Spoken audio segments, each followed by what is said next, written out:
शशिवर्णं चतुर्भुजं अभिप्सिदात सिद्ध्यर्थं पूजितो यः सुरासुरैः सर्वमङ्गलमाङ्गल्ये शिवे सर्वार्थसाधिके सर्वदा सर्वकार्येषु नास्ति तेषां मङ्गलम् तदेव लग्नं सुदिनं तदेव तारावलं चन्द्रबलं तदेव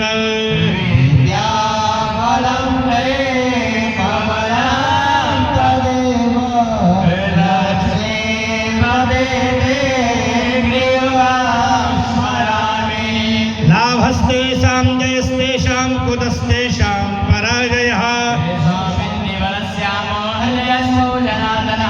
यत्र योगेश्वरः कृष्णो यत्र पारितो धनुर्धरः अनन्याः चिन्तयन्तो मां ये जनाः पर्युपासते योगक्षेममहाम्यहम् अस्मदेहजगलकल्याणं भाजनं यत्र जायते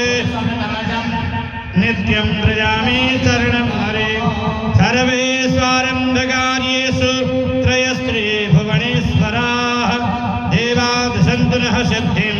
ब्रह्मेशाञ्जनार्दनः ऋषभेशं माधवं दुण्डिं दण्डपाणिं च भैरवं वन्दे काशीं गुहां गङ्गा भवानीमणिकर्णिका